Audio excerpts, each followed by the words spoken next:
Écoutez bien ce qui se passe en ce moment. La Russie déplace en secret ses diplomates d'Israël. L'Australie ordonne à tous ses citoyens de quitter l'Iran immédiatement. Pas demain, maintenant, et tout ça se passe dans le plus grand silence. Vous voyez, quand les pays commencent à retirer leurs gens, à faire partir leurs diplomates sans faire de bruit, sans annonce officielle, c'est jamais bon signe. Jamais. Parce que ça veut dire qu'ils savent quelque chose que vous et moi, on ne sait pas encore. Restez avec moi jusqu'au bout parce que ce que je vais vous révéler aujourd'hui pourrait changer votre compréhension de ce qui se prépare au Moyen-Orient. Bon, commençons par les faits. Les faits vérifiables bien sûr parce que c'est important de savoir ce qui est confirmé avant de parler des rumeurs. Le 7 janvier 2026, l'Australie publie un avertissement urgent, un avertissement qui ne laisse aucune place au doute. Le département des affaires étrangères australien, le DFAT, dit à tous ses citoyens en Iran une chose très simple. Partez. Partez maintenant. Pas la semaine prochaine, pas quand vous aurez fini vos affaires. Non, maintenant. Et vous savez ce qui est intéressant, c'est le ton employé. Le ton est sec, direct, sans floriture. Si vous êtes en Iran, vous devez partir dès que possible. La situation sécuritaire est instable. Des manifestations intenses sont en cours dans tout le pays et peuvent s'amplifier sans préavis.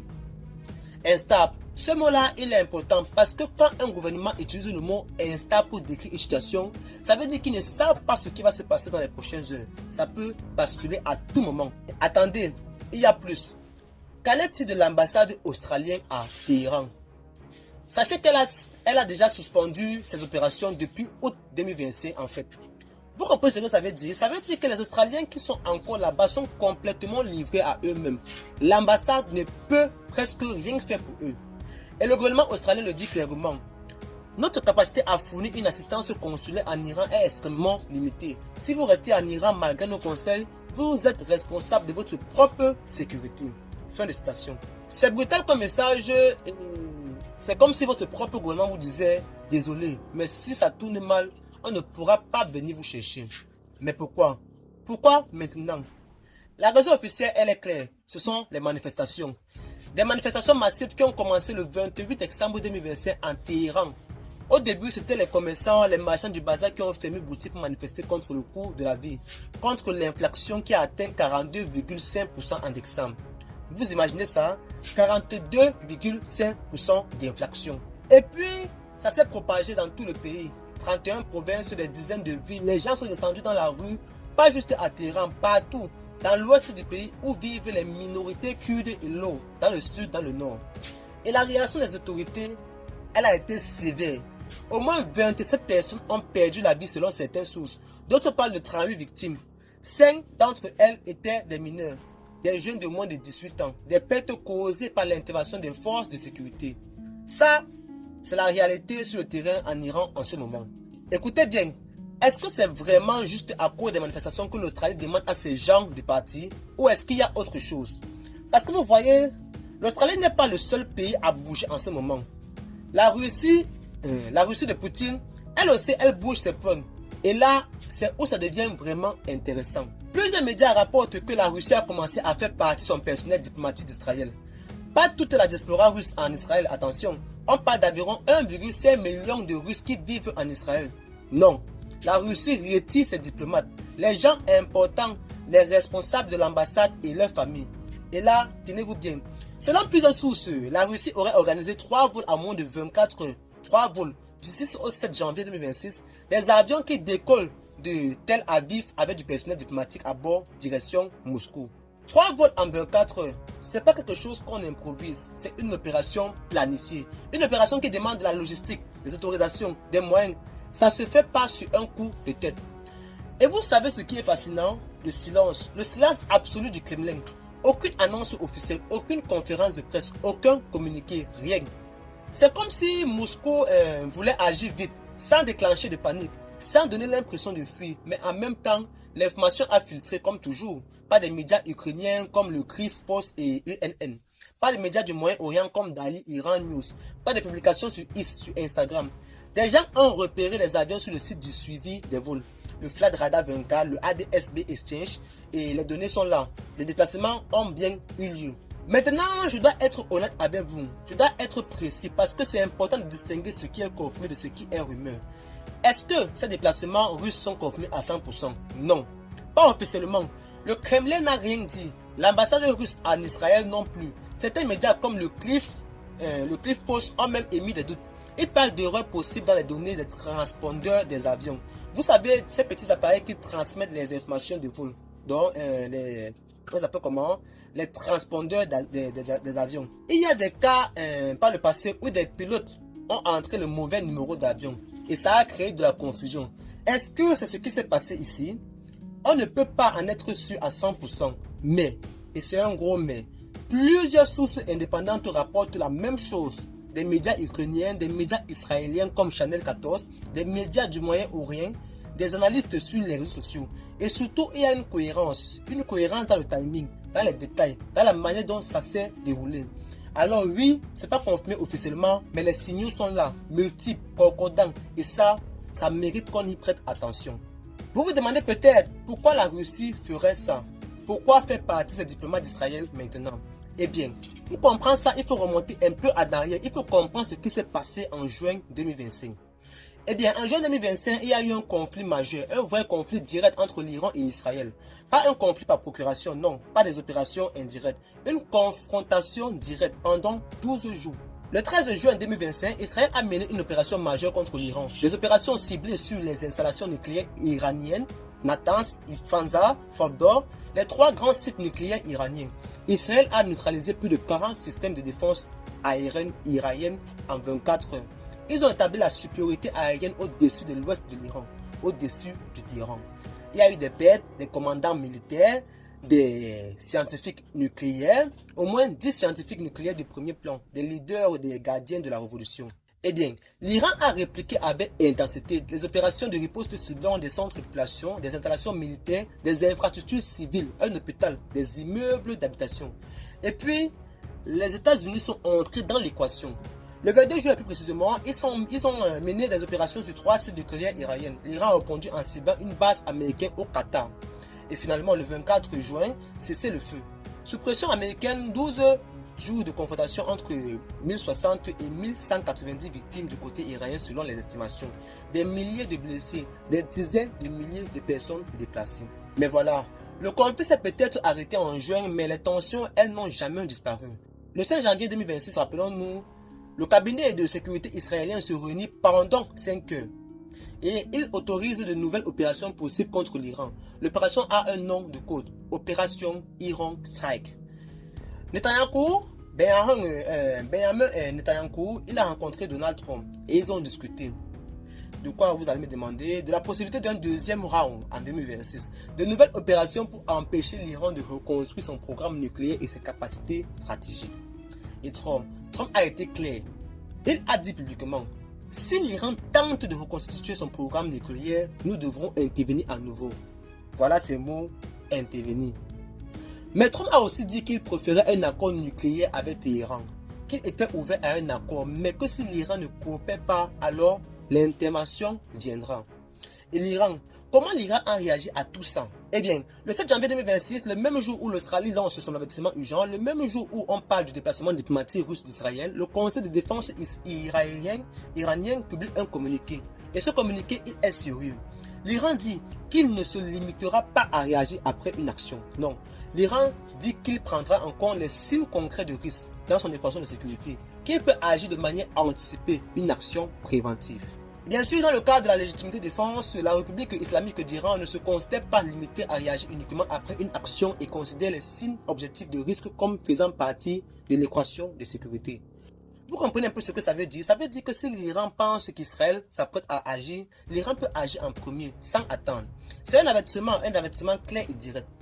Et bien sûr, le communiqué ajoute: toute hostilité ou comportement agressif continu sera accueilli par une réponse appropriée, ciblée et décisive. Vous voyez maintenant le tableau maintenant.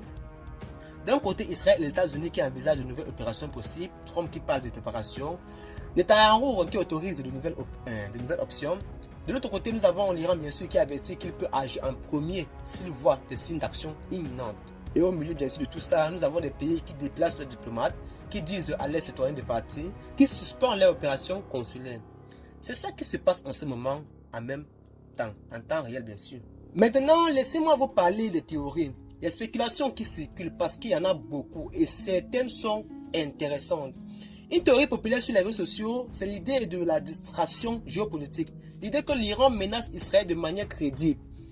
Les États-Unis vont devoir repositionner des moyens militaires au Moyen-Orient, des forces navales, des moyens stratégiques.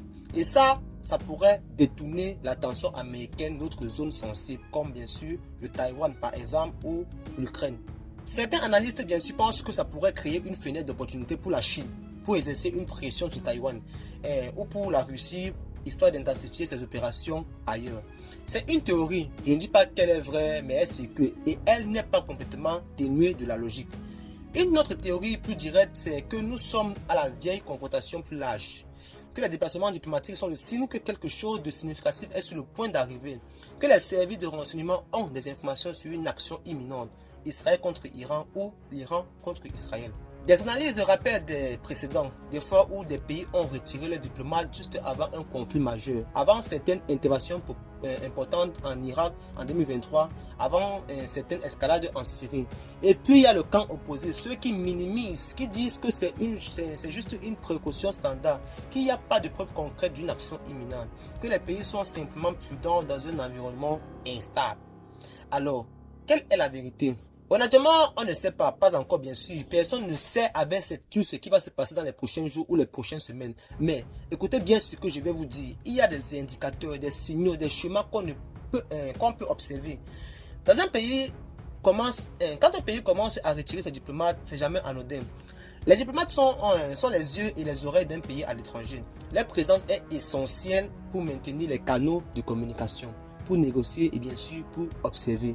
Alors, quand un pays décide de les retirer, ça veut dire qu'il estime que le risque est devenu trop important, que la sécurité de ces personnes ne peut plus être garantie. Et quand plusieurs pays font ça en même temps, c'est encore plus significatif. L'Australie demande à ses citoyens de quitter l'Iran. La Russie retirerait ses diplomates d'Israël. D'autres pays comme l'Inde ont aussi émis des avertissements pour l'Iran. Ça fait beaucoup de mouvements simultanés et beaucoup de précautions prises en même temps. Et il y a aussi autre chose, quelque chose qu'on ne peut pas ignorer. L'Iran en ce moment est dans une position extrêmement fragile, extrêmement vulnérable. D'abord, il y a la situation économique, l'inflation à plus de 40%. Le rial iranien qui a perdu presque la moitié de sa valeur face au dollar en 2025. Le chômage, la pauvreté qui augmente. Ensuite, bien sûr, il y a les manifestations, des manifestations qui durent depuis plus de 10 jours maintenant dans tout le pays et qui ne montrent aucun signe de ralentissement, au contraire. Bien sûr, il y a également l'affaiblissement stratégique. Après le conflit de juin 2025, l'Iran a subi des pertes importantes. Ses défenses aériennes ont été neutralisées. Ses installations nucléaires ont été endommagées et ses leaders militaires ont disparu. Et qu'en est-il de ses alliés régionaux? Le Hezbollah au Liban a été affaibli, le Hamas à Gaza est sous pression, les groupes pro-iraniens en Syrie ont perdu du terrain après certains changements de régime allié. Vous voyez, l'Iran en 2026, ce n'est plus l'Iran de 2023, c'est un pays qui est sous pression de l'intérieur et de l'extérieur, un pays qui se sent acculé, encerclé. Vous savez ce qui se passe quand un régime se sent acculé? Il peut soit s'effondrer, soit devenir imprévisible, difficile à anticiper. C'est pour ça que ces déplacements diplomatiques, ils sont importants, ils ont un signal que les gouvernements du monde entier prennent très au sérieux la possibilité d'une escalade majeure. Est-ce que ça veut dire qu'une confrontation majeure est inévitable? Non, pas forcément.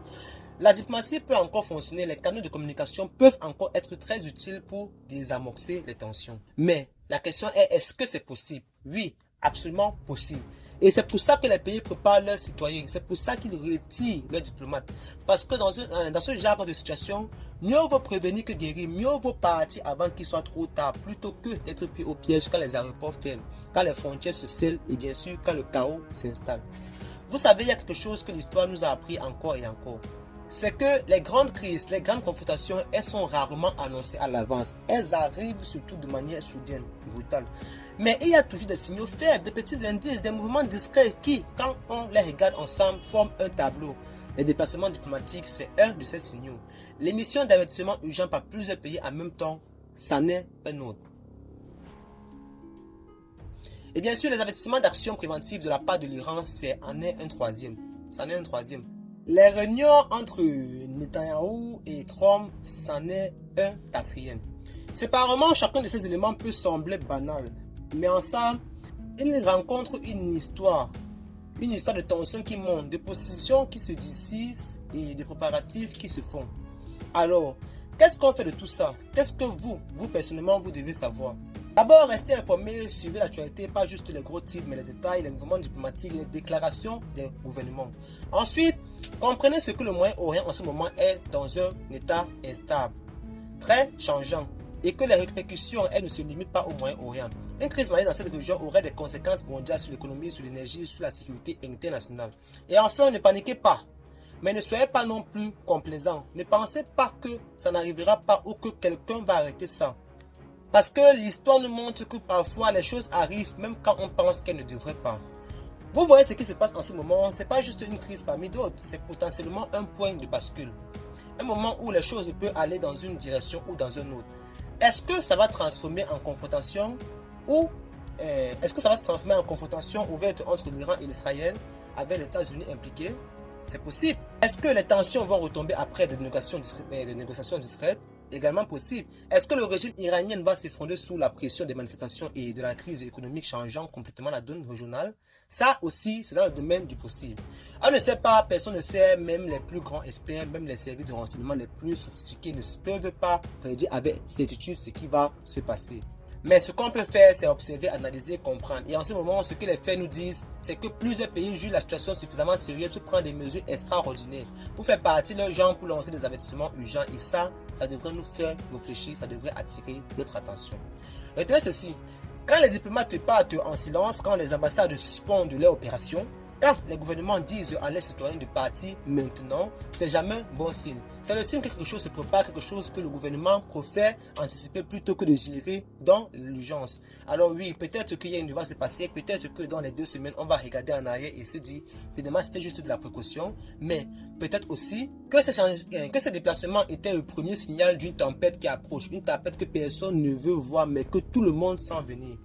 Le temps nous le dira dans les jours qui viennent, dans les semaines qui viennent. En attendant, restez vigilants, restez informés et surtout ne sous-estimez jamais la capacité du monde à nous surprendre. Eh bien, en bien ou en mal bien sûr. C'était la voix de votre petit samouraï, restez éveillé et informé.